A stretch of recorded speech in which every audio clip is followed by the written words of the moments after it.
श्री शंकर शिवाय नमः। हर हर महादेव। जय श्री महाकाल। कैसे हैं आप सब? शिव जी की कृपा आप सब पर हमेशा बनी रहे। हर हर महादेव। आज मैं आपको शिव महापुराण में सती खंड चौथा अध्याय सुनाने जा रही हूँ। हर हर महादेव। सुनिए। नारद जी के कहने पर ब्रह्मा का ब्रह्मलोक, विष्णुलोक और शिवलोक वृत्तांत सुनाना।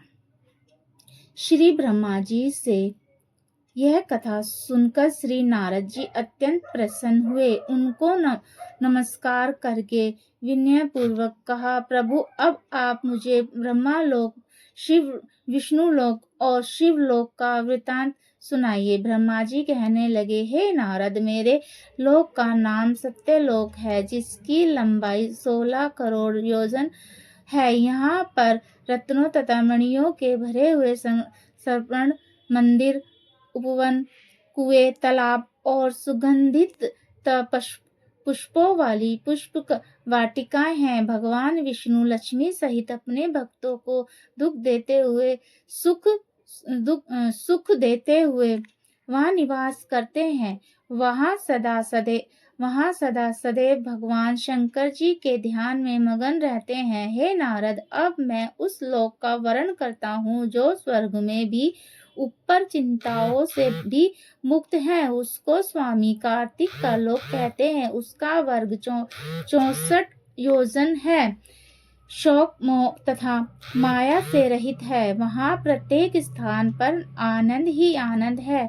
वहाँ पर लोगों के घर रत्नों से भरे पड़े हैं। वहाँ के स्वामी कार्तिकेय जी, जिन्होंने तारकासुर का साहस किया है, वह भगवान शिव के पुत्र हैं। साक्षात मंत्र का जाप करते हुए वह वहाँ पर भगवान सदाशिव में लीन रहते हैं।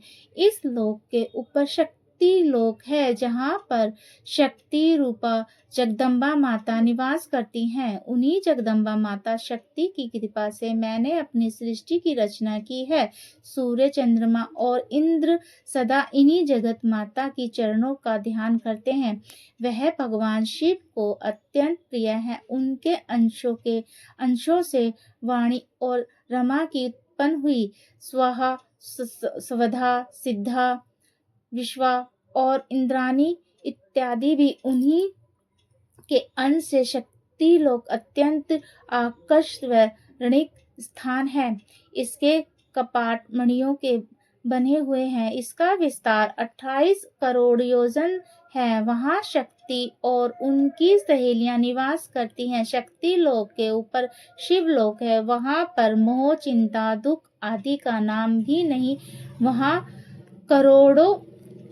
वहाँ करोड़ों सूर्यों के समान प्रकाश है। वहाँ के घर मणियों से जड़े हुए हैं। अप्सराएं नृत्य करती हैं और स्थान स्थान पर बाग, बगीचे और पुष्प वाटिकाएं हैं। भगवान शिव जी के निवास स्थान के निकट उनके भक्तों के भी निवास स्थान है। वहाँ पर उनके 50,000 सेवक निवास करते हैं। वहाँ की पृथ्वी रत्नमयी है। उनका विस्तार 200 करोड़ योजन है।